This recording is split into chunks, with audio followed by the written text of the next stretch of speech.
आप सभी का बहुत बहुत स्वागत है। हम लोगों के बीच में माइक चल रहा है ना। हम लोगों के बीच में भारतीय जनता पार्टी के हमारे वरिष्ठ नेता और अभी मुंबई नॉर्थ से हमारे शानदार तरीके से जीते आदरणीय पीयूष गोयल जी हम लोगों के मध्य हैं। संजय मयूख जी हमारे साथ हैं। मेरा आदरणीय पीयूष गोयल जी से आग्रह है कि मीडिया के साथियों को संबोधित करें।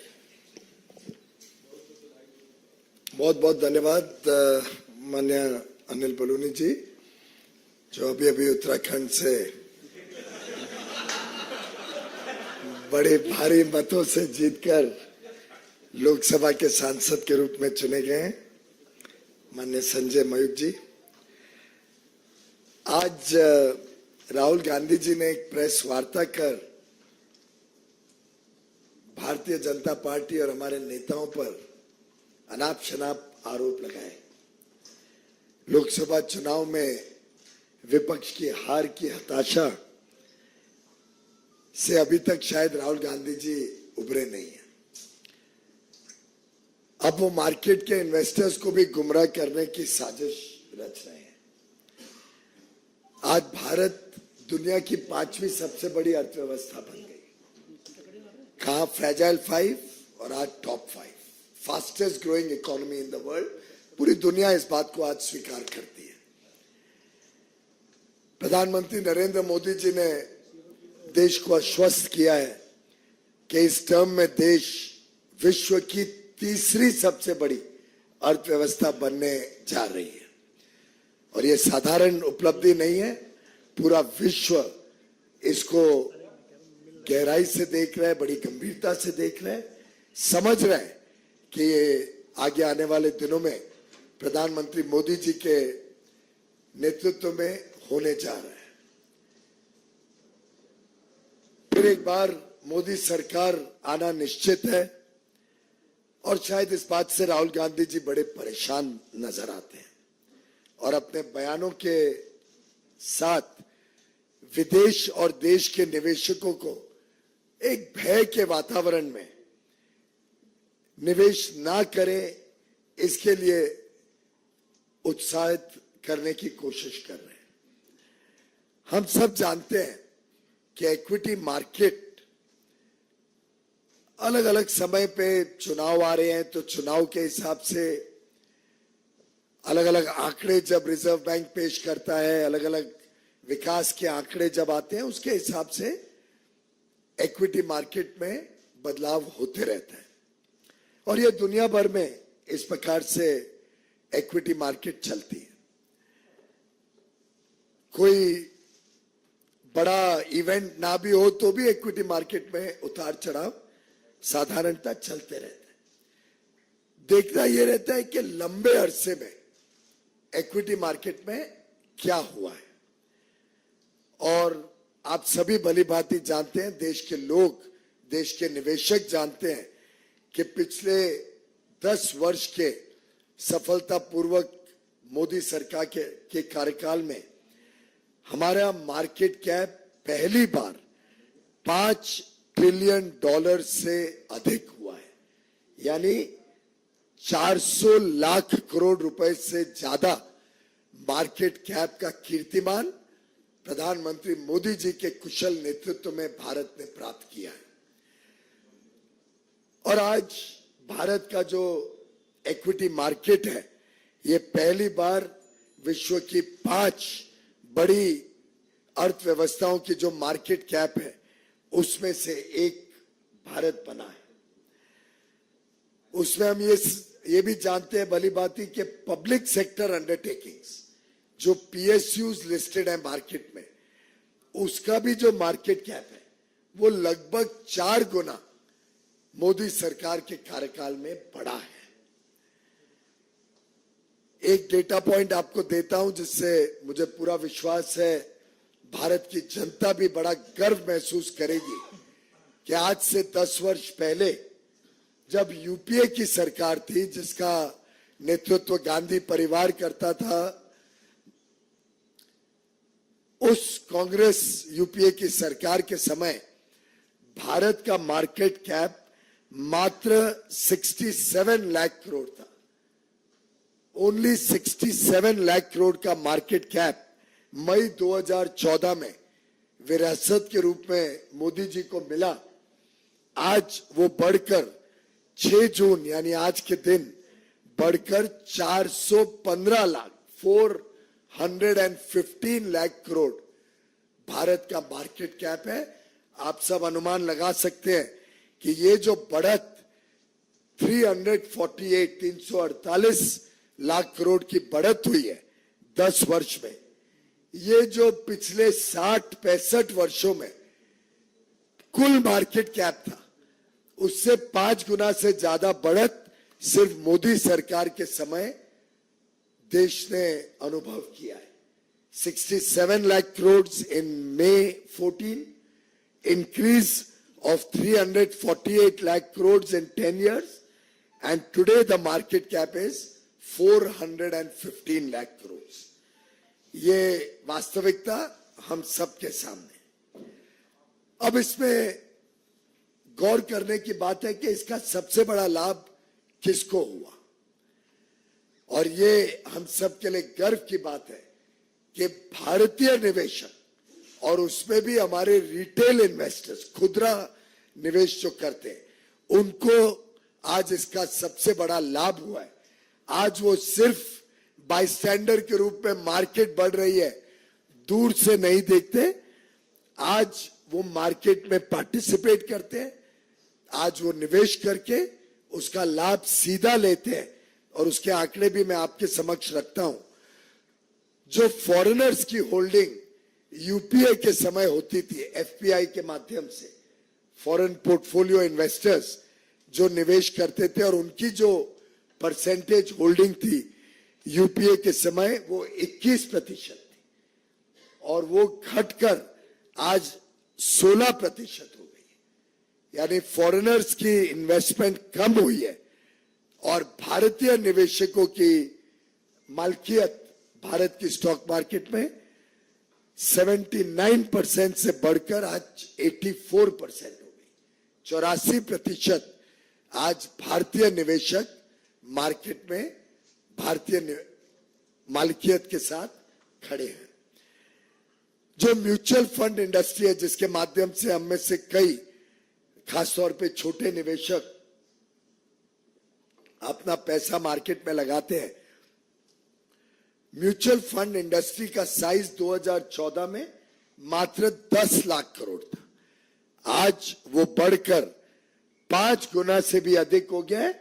56 लाख करोड़ रुपया म्यूचुअल फंड के माध्यम से भारतीय निवेशक, विशेषकर छोटे निवेशक, आज मार्केट में ये बढ़ती हुई मार्केट का लाभ ले रहे हैं। और ये छोटे खुदरा निवेशक, रिटेल इन्वेस्टर्स ने ये सुनिश्चित किया कि भारत की जो आज की मलकियत है वो आज फॉरेन इंस्टीट्यूशनल इन्वेस्टर्स की मलकियत से भी ज्यादा हो गई है। मित्रों, आज भारत के हर पिन कोड में, देश के कोने कोने में आज इक्विटी मार्केट में इन्वेस्टर्स आ गए हैं और उसका लाभ आज देश के कोने कोने में निवेशक ले रहे हैं। जब भारत वैल्यू क्रिएट कर रहे हैं, जब भारत की ग्रोथ स्टोरी, भारत की विकास के कारण मार्केट में वैल्यू क्रिएट हो रही है, उसका लाभ देश के कोने कोने में निवेशक ले रहे हैं। करोड़ों निवेशक आज इक्विटी मार्केट में या तो सीधा डायरेक्टली या म्यूचुअल फंड के माध्यम से या एम्प्लॉइज प्रोविडेंट फंड के माध्यम से या एनपीएस पेंशन फंड्स के माध्यम से या इंश्योरेंस प्रोडक्ट्स के माध्यम से, ये अन्य अन्य तरीकों से आज भारत के छोटे निवेशक इस बढ़ती हुई मार्केट का लाभ उठा रहे हैं। और दुनिया में आज भारत की जो मार्केट है, इक्विटी मार्केट है, इसको पूरे विश्व में आज इज्जत भी है, स्वाभिमान भी है। इसको बड़ा वेल रेगुलेटेड मार्केट माना जाता है। सेबी को कई कीर्तिमान मिले हैं विश्व में। उनकी रेगुलेटरी प्रैक्टिसेस के लिए, और उसी के कारण आज हमारी मार्केट चाइना की जो वैल्यूएशन मापदंड रहते हैं उससे भी अधिक भारत की मार्केट को मापदंड दिए जाते हैं। उन मापदंड पे भारत की मार्केट को वैल्यू दी जाती है, क्योंकि लोगों को विश्वास है भारत पर, भारत की सरकार पर, भारत के नेतृत्व प्रधानमंत्री नरेंद्र मोदी जी पर। और ये तभी हो पाया जब एक बड़ा मैच्योर्ड, समझदार और समझदारी से निवेश करने वाला छोटा खुदरा निवेशक मार्केट में बड़े पैमाने पे आए। और देखिए मजेदार बात कि गत दिनों में, 4-5 दिनों में भारत के निवेशकों ने कैसे विदेशी निवेशकों से भी ज्यादा समझदारी बरती और उसका मार्केट का लाभ लिया। आप अगर देखें तो अप्रैल और मई में जब मार्केट बढ़ रही थी तब फॉरेनर्स ने मार्केट में बेचा और भारतीय निवेशकों ने उसका लाभ लेके उसको खरीदकर ये जो बढ़त हुई है गत 2 महीनों में उसका लाभ भारतीय निवेशकों को मिला। भारत के निवेशक, चाहे वो खुदरा निवेशक हो या डोमेस्टिक इंस्टीट्यूशनल इन्वेस्टर्स हो, जिसका फायदा भी सीधा भारतीय निवेशकों को मिलता है। अगर हम गत 3 दिनों की बात देखें तो जिस दिन एग्जिट पोल अनाउंस हुआ उस दिन भी फॉरेनर्स ने बेचा। जब एग्जिट पोल अनाउंस हुआ उस दिन भी, जिस दिन एग्जिट पोल अनाउंस हुआ फॉरेनर्स जो पहले बेच रहे थे उन्होंने खरीदा 6,850 करोड़ रुपए का शेयर्स फॉरेनर्स ने बेची एग्जिट पोल के दिन जब मार्केट हाई थी। तो भारत के निवेशकों ने उसमें एक प्रकार से, माफ करिए मैं जरा ठीक कर लूं, जिस दिन एग्जिट पोल आया फॉरेनर्स ने खरीदा महंगे दामों पर और भारत के निवेशकों ने महंगे दामों पर बेच के लाभ लिया। 6,850 करोड़ रिटेल में फॉरेनर्स ने खरीदा महंगे दामों पर और भारत के निवेशकों ने उसका लाभ लिया। अगले दिन जब रिजल्ट आए 4 तारीख को, उसके 2 दिन बाद 4 तारीख को जब मार्केट गिरी उस दिन फॉरेन इन्वेस्टर्स ने बेचा, कम दाम पर बेचा और भारत के निवेशकों ने उसको खरीदा इस विश्वास के साथ कि मोदी सरकार आ रही है, हम इसका लाभ लेंगे। तो फॉरेनर्स ने महंगा दाम खरीदा और सस्ता दाम बेचा, भारतीय निवेशकों ने महंगा दाम बेचा और सस्ता दाम खरीदा। तो एक प्रकार से भारतीय निवेशकों ने इस अंतराल में भी कमाई करी, किसी का नुकसान नहीं हुआ। और ये जो बात 30 लाख करोड़ की करते हैं राहुल गांधी जी, मुझे ध्यान आ गया कि क्यों देश की जनता का राहुल गांधी जी पर जरा भी विश्वास थे, क्योंकि वो ये भी नहीं समझते कि ये तो वैल्यूएशन है। वैल्यूएशन से मतलब नहीं है, जो खरीद और बेच होती है उसी का मतलब होता है। और उसमें फॉरेनर्स ने नुकसान पाया, भारत के निवेशकों ने लाभ लिया है। तो रिटेल इन्वेस्टर्स भारत के इस दौरान भी लाभ लिया और फिर आज के दिन मार्केट फिर एक बार जो 3-4 दिन पहले थी उस मार्केट पे फिर एक बार पहुंच गई, जब स्पष्ट हो गया कि मोदी सरकार आ रही है, मोदी जी प्रधानमंत्री बनने जा रहे हैं। तो मित्रों, 10 साल के मोदी सरकार के सफल काम की वजह से मार्केट में जो हमारे भारतीय निवेशकों ने लाभ लिया ये बड़ा स्पष्ट है। इस दौरान भी जो मार्केट में उतार चढ़ाव हुआ, इसका भी लाभ भारतीय निवेशकों ने लिया। और मैं समझता हूं यही विश्वास दुनिया का भी भारत के ऊपर है, मोदी जी के ऊपर है। फिर एक बार मोदी सरकार आएगी और पूरे विश्व को यह विश्वास है कि भारत की अर्थव्यवस्था तेजी से आगे बढ़ेगी। अब देखने को मिल रहा है कि अब फिर एक बार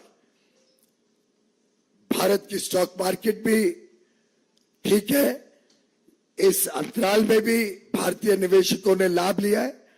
और मैं समझता हूं आज बड़ा प्रश्न जो लोगों के सामने है तो ये खड़ा हो रहा है कि जो जो वादे राहुल गांधी जी ने किए थे उसका क्या होगा। आज हम देख रहे हैं कि कई जगहों पर हमारी बहनें, हमारी महिलाएं कांग्रेस के कार्यालय के बाहर खड़ी हैं। कर्नाटक, तेलंगाना, हिमाचल की सरकारों से पूछ रही हैं कि वो जो 1 लाख रुपए प्रति महिला को देने का वादा राहुल गांधी जी ने किया था अब वो उसको पूरा करे। और जहां जहां पे महिलाएं कांग्रेस से और कांग्रेस की सरकारों से अपना हक और न्याय मांग रही है, मैं उम्मीद करता हूं कि राहुल गांधी जी उसको पूरा करने का काम करेंगे, बजाय के निवेशकों को डराना और ये साजिश रचना कि भारत की उभरती हुई अर्थव्यवस्था पर अनाप शनाप प्रश्न चिन्ह उठाकर लोगों को गुमराह करना। बहुत बहुत धन्यवाद।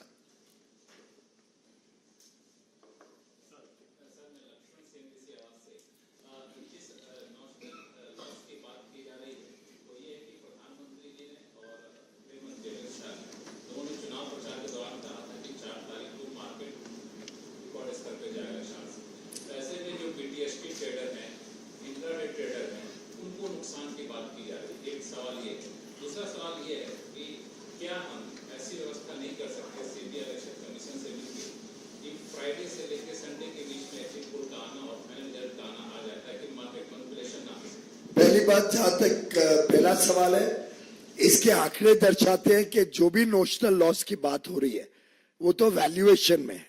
और जहां तक ट्रेडिंग का सवाल है, ट्रेडिंग में भारतीय निवेशक तो ज्यादा स्मार्ट निकले और उन्होंने वो लॉस नहीं किया। लॉन्ग टर्म इन्वेस्टर्स रहते हैं और लॉन्ग टर्म इन्वेस्टर्स बड़ी समझदारी से अपना काम करते हैं। हर एक पार्टी दावा करती है कि हम जीतने वाली हैं, हमने भी दावा किया और हम उसमें खरे उतरे और हमारी सरकार आने जा रही है। तो माननीय प्रधानमंत्री या गृह मंत्री जी ने जो दावा किया था वो ये दावा किया था कि हमारी सरकार आने जा रही है और आई है और उसके हिसाब से हम खरे उतरे। राहुल गांधी जी भी दावा करते थे, उन्होंने भी उस दिन कहा कि उनकी 295 सीटें आने वाली हैं। तो दावा दोनों पक्षों से हुआ था। और मैं समझता हूं कि राहुल गांधी जी ने चिंता करनी चाहिए कि जब आंकड़े आ रहे थे और उनको ज्यादा सीटें थोड़ी मिली अनुमान से, तो अगर मार्केट गिरी तो ये दर्शाती है कि दुनिया और देश के निवेशकों का कितना डर था कि राहुल गांधी जी की वोटें बढ़ रही है या सीटें बढ़ रही हैं। उसका भय दर्शाता है कि उनकी सरकार आने से लोगों में कितना विश्वास है कि तकलीफ आएगी। तो उसका तो राहुल गांधी जी ने चिंता करनी चाहिए कि उनकी सीटें थोड़ी बढ़ने से दुनिया में और देश में कितनी खलबली मच गई। अब जब लोगों को विश्वास हो गया कि मोदी सरकार आ रही है, फिर मार्केट स्टेबलाइज हो गई और पुराने आंकड़े वापस आ गए।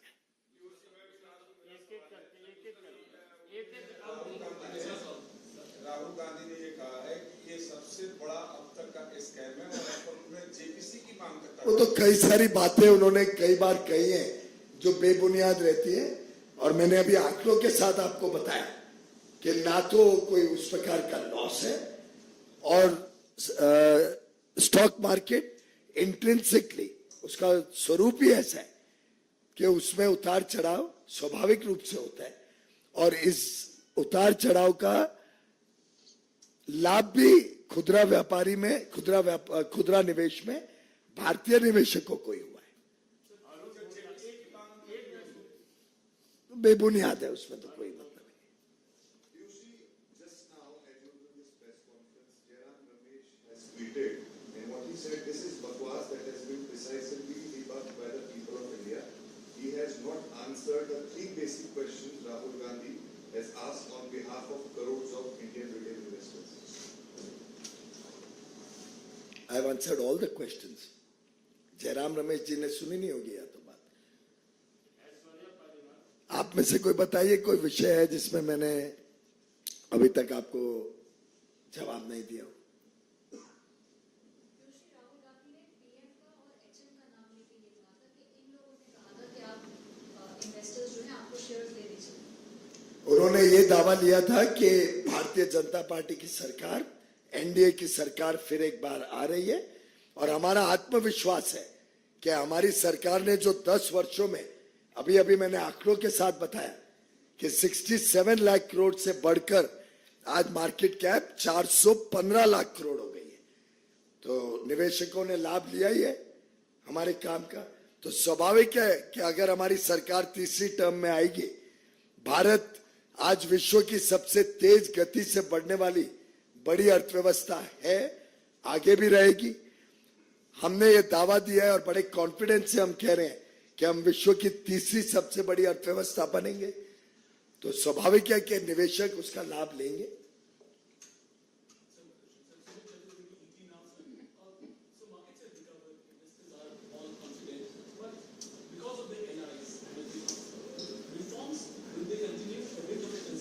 All reforms will continue. The country is poised for a bright future ahead. We are delighted that our allies are equally progressive, whether all our NDA allies are progressive parties.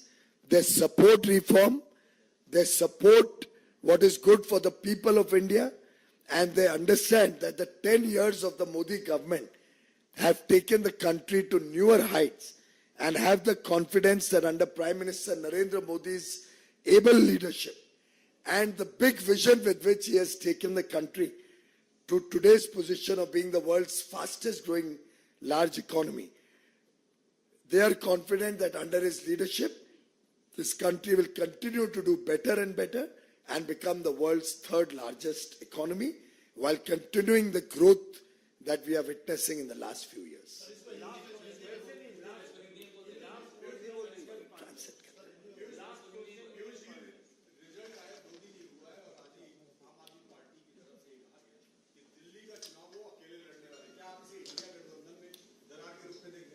आज का विषय वो नहीं है, लेकिन हमने बहुत पहले से रखा है, अपना स्पष्ट मत रखा है कि इंडिया अलायंस एक मात्र सीट एडजस्टमेंट बन के रह गया। आप देखते हैं कि दिल्ली में एक दूसरे के खिलाफ लड़ते हैं, पर एक दूसरे के साथ लड़ते हैं, पंजाब में एक दूसरे के खिलाफ लड़ते हैं, आम आदमी कांग्रेस। वैसे ही कांग्रेस और लेफ्ट पार्टीज केरल में एक दूसरे के खिलाफ लड़ते हैं और फिर एक मित्रता और दोस्ती का ढोंग दिखाते हैं लोगों के सामने। तो ये एक एडजस्टमेंट, सीट एडजस्टमेंट रह गया और भ्रष्टाचारियों का समूह एक दूसरे को बचाने के लिए उभर के आए।